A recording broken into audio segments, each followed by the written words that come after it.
Andiyan po mga kabayan at magdi-deliver po kami ng bigas dito kay Ate Ruby. Yung isa sa ating mga tinutulungan po dito. Dala po tayo ng isang sakong bigas.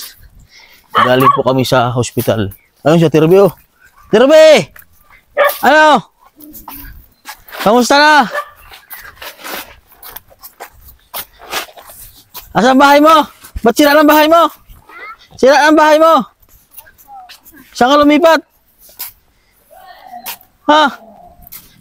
Saan ikaw lumipat? Ha? Eh, sira ng bahay mo ay. Ha? Saan ka lumipat? Ha? Ay, doon. Doon ka lumipat, ha? Kasama mo ko yan? Oo, kilala mo yan? Hindi. Oo, pakilala ka, bodyguard. Oo, pakilala ka kay... Yung pala ko kilala ay. Ha? Yung pala ko kilala. Oo, pakilala ka. Oo, kamayan mo. Oo. Kamera. Ay, iyan. Eh, bag. Kamay ko eh. Kilig si Ate Ruby kay bodyguard ay. Ha? Malaki ang kamay ko eh. Ha? Malaki. Gwapo ba si bodyguard? Ba't niya kinikilig kay bodyguard, Ate Ruby? Ha? Hindi. Ba't niya... Oh? Itong tuwa ka, nakita mo siya eh, oh. Tuwa. Ha? Tuwa. Hala. Naalala mo sa kanya yung asawa mo? Ha? Gwapo ba si bodyguard? Gwapo? Ha? Ha? Gwapo? Hala. Ay, grabe ang bata ko. Ay. Ha? Maiwan ka dito. Paano yung maiwan ka dito? Iwan ka na. Oh. Asawahin ka na ni Ate Ruby. Ano, Ate Ruby? Oo. Oh! Ate ko yung dalawa magsama. Ha? Ano? Ate daw sa kama. Oh, pati daw sa kama. Ay! Oh, pati sa kama ka. Ako? Oh. Oo! Oh. Kung makauwi, hanapin kita sa balay. Eh, kaya nga, naghahanap ka ng mga asawa si Ate Ruby. Oh. Eh, nakilala ka niya. Ngayon lang ba kayo nagkita, Ate Ruby? Ngayon mo lang siya nakita, ano? Ngayon mo lang na-meet si bodyguard. Hindi ko siya nakasama dati, ano? Hala, oh. Oo! Ah. Kung alam mo na magulang ko. Oh. Eh, paano yan? Gusto ka niyang asawahin, ah? Ha? Ate Ruby? Si bodyguard, no? Gwapo, no? Ha? Ayaw ko na. Ha? Ayaw ko. Bakit ayaw mo na? Itim. Ha? Maitim. Maitim. Maitim ka raw. Kaya magapak. Ha? Di ko maitim. Oo. May ko kaya magapak. Di ko maitim. Ano bang hinahanap mo sa isang lalaki, Ate Ruby? Ha? Ang pogi. Ha? Pogi. O pugi? Eh, di ba sabi mo sa kanya, pugi ba siya? Pogi na. Oh. Kaso sa asawa mo. Itim. Kaso, anong problema sa kanya? Ha? Pugi siya, kaso lang? Ha? Ate Ruby? Mababa lang siya. Mababa ay pandak ka daw. Pareho tayo pandak. Ayaw niya ng pandak. Dito, pandak din. O kaya nga, ikaw ayaw niya rin ng... Anong gusto mo sa isang lalaki pala, Ate Ruby? Ha? Anong gusto mo sa isang lalaki? Matangkad o mababa? Matangkad. Matangkad. Eh siya, matangkad o mababa? Mababa. Pero pugi siya. Ha? Aba, marunong din. Ang asawa mo ba dati matangkad? Mababa. Oh.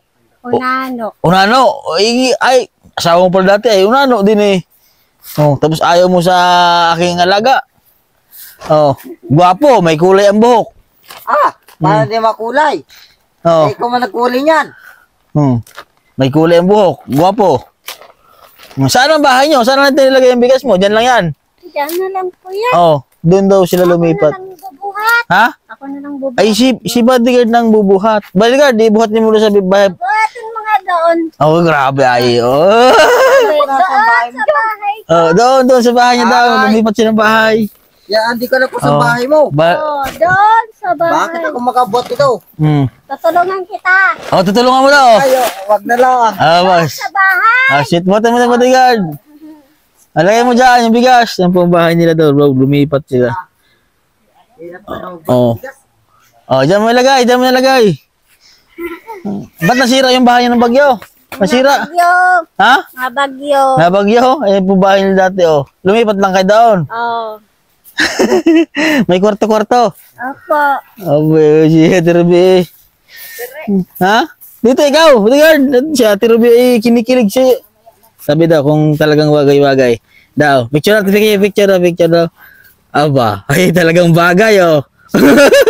Eh, bagay kayong dalawa, eh. Oh, di ba naghahanap ka ng asawa? Ay, Ilan ba ang asawa mo ngayon? Ay, girlfriend mo, girlfriend, ilan?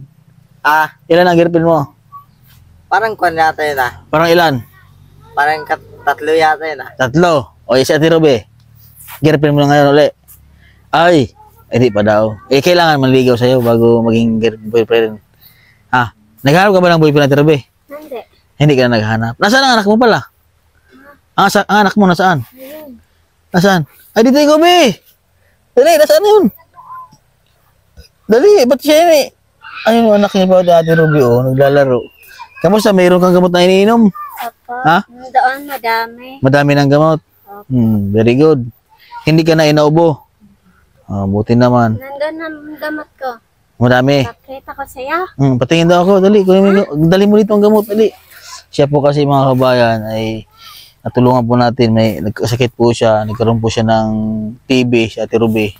So yun, meron po tayong binigay sa kanyang pira na pampacheck up. Sa ngayon po ay tuloy-tuloy po siyang ginagamot.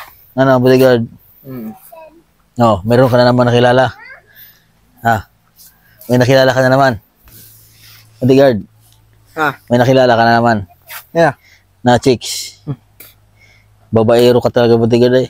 Alin? Ikaw, babaero. Ayaw. Ay, madami kang babae ay. Babaero na dati. Aba! Babaero ay. Yung nagamot. Saan ang gamot? Patingin. Tingnan ako ng gamot. Buksan mo daw, buksan mo. Tingnan ng gamot. Ay, mga gamot. Buksan mo. Tingnan natin. Ang daming gamot ay. Ang dami. Madami po talagang gamot pag sa TV. Ang lalaki ng gamot, Ate Ruby, no? Hindi ko nga na ano. Ha? Dalawa-dalawa ang ininom ko eh. Dalawa-dalawa. Pag maghapon at saka umaga. Umaga. Lalaki ng gamot po pag sa ano. Sa loob. Maliit yan. Maliit. Ayan ay malalaki. Kaya mong inumin yung malaki. Dalawa. Dalawa-dalawa. Pero okay na pakiramdam mo ngayon. Magaling na, magaling na. Ako nag-uubo. Hindi ka na nag-uubo. Very good. Babalik daw ako doon. Kailan ang balik mo? Mga Martes. Martes. Nawasak po ng gawawa naman bahay nila eh. Buti pinatuloy ka dun sa kapatid mo. Pinatuloy ka ng bahay daw sa kanilang bahay. Ano, may balita ka sa asawa mo? Wala na. Ha? Patay na yun. Ha?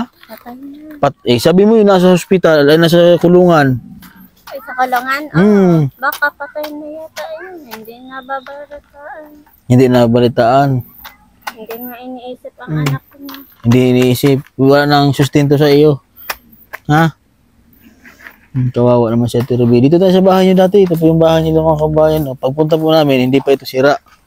Pero ngayon po, wasak na. Ano dito? Ginagawa mo na lang laro ng mga mo. Ng mga anak mo. Kaya dito, naglalaro sila. Wasak po ang bahay nila. Pero may mga kumot yan dito pa rin. Ayan. So, yan po mga kababayan. So, nagdala po tayo ng bigas. At yung nakakalangkot na balita dahil nawasak po yung bahay nila Ate Ruby. Kawa po daw ng bagyong Upong. So, buti nilang po, pinatuloy po siya doon sa kanyang kapatid. Ayan. So, manais mo mabigay po ng tulong para kay Ate Ruby. Kahit pa paano ay mabilang po natin ng hero ito at mapapayos kahit kunti. Ayan. Message lang kayo sa aking Facebook page, Mastering Green Channel po.